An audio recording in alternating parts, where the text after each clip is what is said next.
Hello friends, Yamini ज्योतिष में आपका स्वागत है।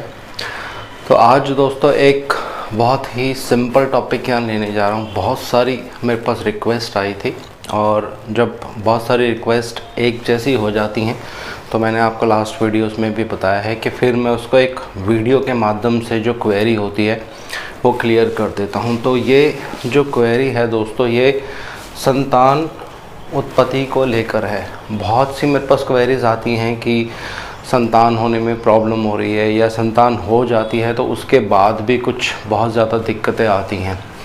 तो इसको देखने के लिए बहुत सारी विधि रहती हैं, लेकिन एक विधि आज मैं आपको बहुत सिंपल ढंग से बताने जा रहा हूँ। ये आप 3 जगह इसको यूज़ कर सकते हैं।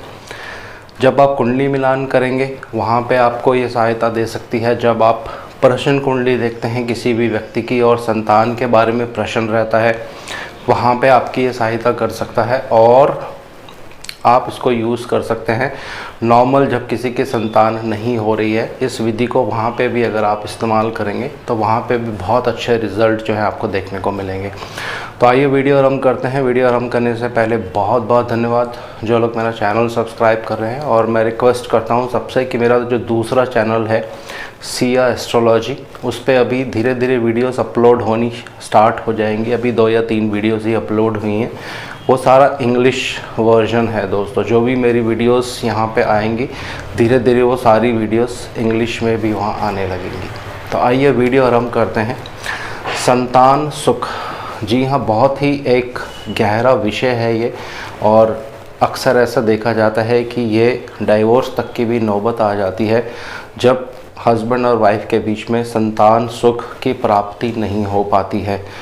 और बहुत से मैंने ऐसे केसेस देखे हैं, बहुत सी कुंडलियाँ मेरे पास आती हैं कि दोनों में इतना डिफरेंस हो जाता है हस्बैंड पति पत्नी में कि अलग हो जाते हैं और डाइवोर्स भी देखा जाता है उस केस में। रीज़न क्या होता है, कारण क्या होता है कि संतान सुख प्राप्त नहीं हो रहा है।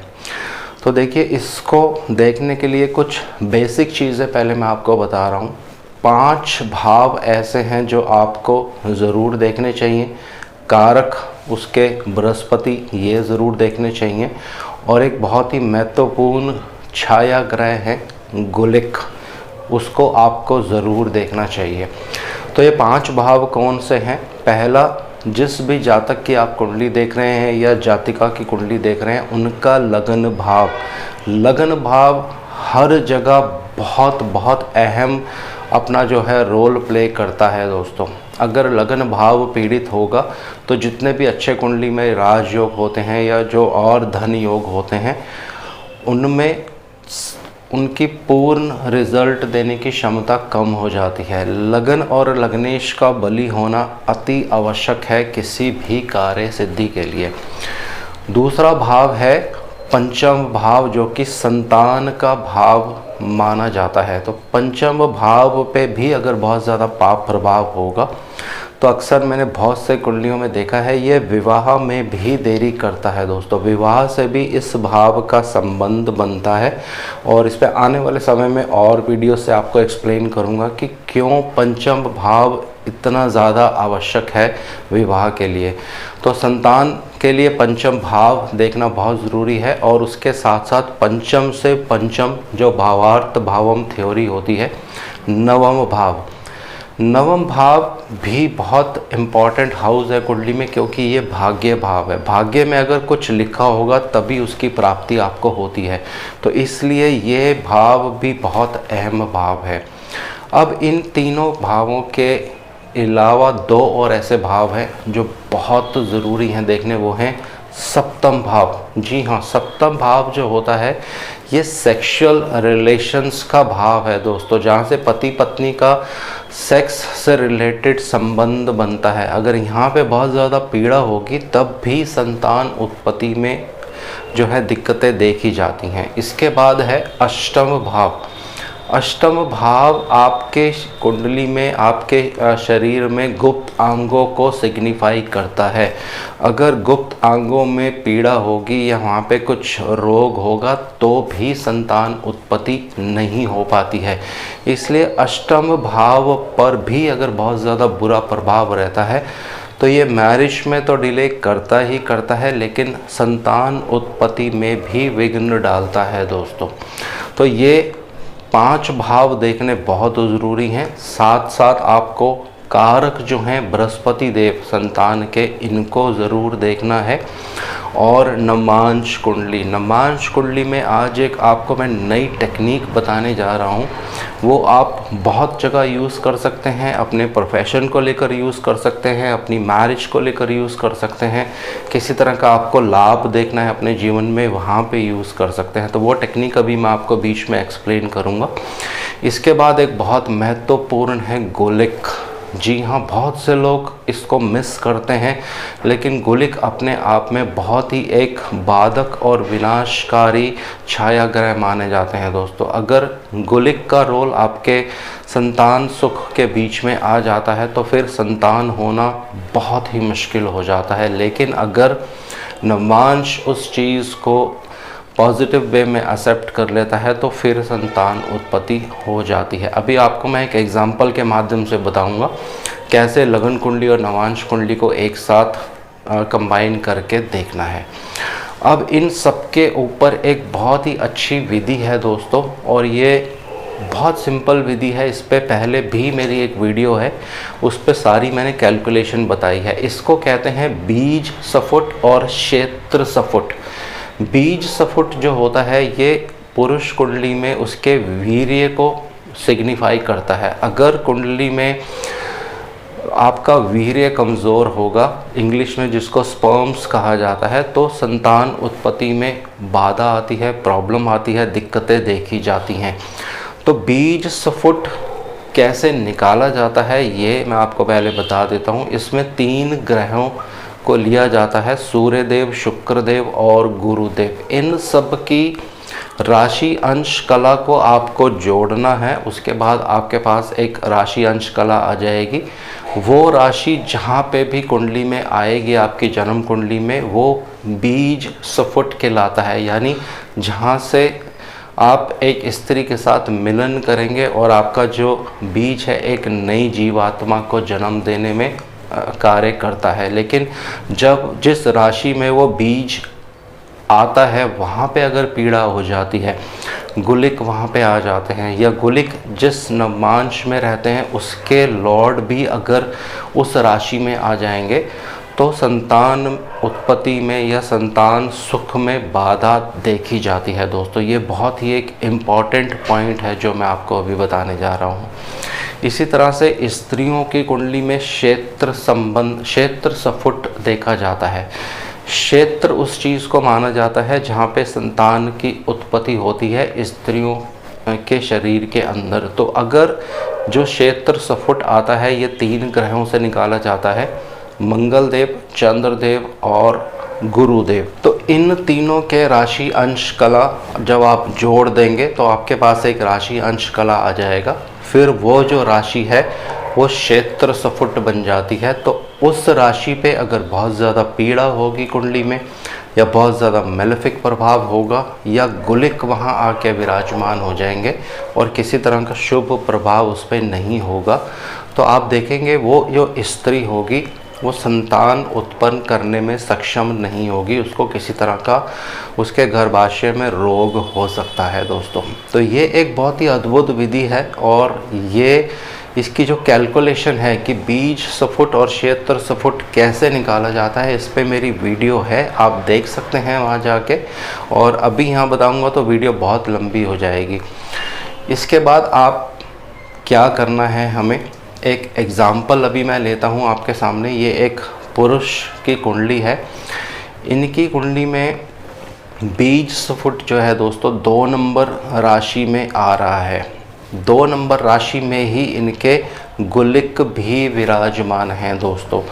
तो यहाँ पे क्लियर रूप से इंडिकेशन हो जाती है कि इस व्यक्ति का जो वीर्य है वो कमज़ोर हो चुका है गुलिक के प्रहार की वजह से वहाँ पे, और इसीलिए संतान उत्पत्ति में इनको दिक्कत या प्रॉब्लम आ रही है। तो ये काफ़ी पुरानी कुंडली है मेरे पास। अब इनकी एक संतान हो चुकी है, लेकिन अभी मैं इस इसमें आपको टेक्निक बताऊंगा कि कैसे नवमांश में सहायता मिलती है ग्रह की। तो इसके लिए आपको 3 चीज़ें याद रखनी ज़रूरी है। पहला, उपचय भाव कौन से होते हैं कुंडली में। तो दूसरा, उपचय भाव हैं तीसरा, छठा, 10वां और 11वां।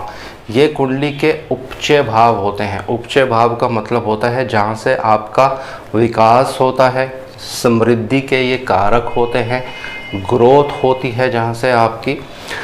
और तीसरा आपको याद रखना है, पंचम भाव के जो अधिपति होंगे, जो उसके स्वामी होंगे और कारक गुरु।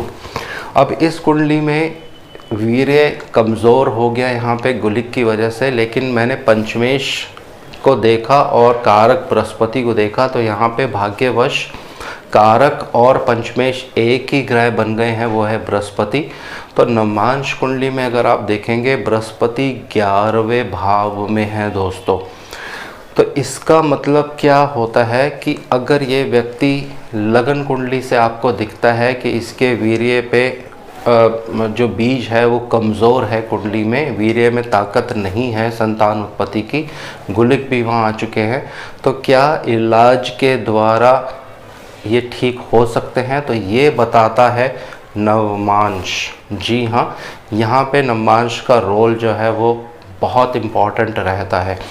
तो अगर पंचमेश और कारक बृहस्पति दोनों में से कोई भी ग्रह अगर नवमांश में उपचय भावों में चले जाते हैं, तीसरे, छठे, 10वें या 11वें भावों में चले जाते हैं, लेकिन नीच के नहीं होने चाहिए, तो उस केस में अगर आप डॉक्टर से इलाज करवाएंगे, मेडिकेशन लेंगे प्रॉपर, तो इलाज के द्वारा जो बीज में कमज़ोरी आ गई थी, जो वीर्य में शक्तिहीनता आ गई थी, वो ठीक हो जाती है दोस्तों। तो ये जो कॉन्सेप्ट है उपचय भावों का, ये आप हर जगह लगा सकते हैं, अपने प्रोफेशन को रिलेटेड, अपने व्यवसाय को रिलेटेड, शादी को रिलेटेड, संतान, जैसे मैंने आपको अभी बता दिया है।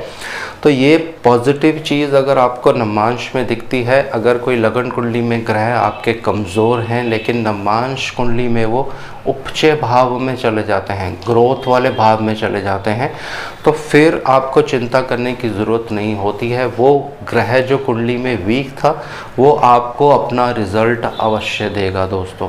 तो इसमें एक और चीज़ रहती है, स्टोन पहनने में भी आपको ये सहायक रहता है। ये क्या विधि रहती है, इसको आने वाली वीडियोस में मैं और आपको डिटेल्स में एक्सप्लेन करूँगा कि कौन सा ग्रह कुंडली में अगर कमज़ोर है और नवमांश में अगर वो इम्प्रूव हो जाता है, तो कैसे स्टोन के माध्यम से हम उसको और पावरफुल बना सकते हैं ताकि उसकी सहायता ली जा सके किसी कार्य सिद्धि में दोस्तों।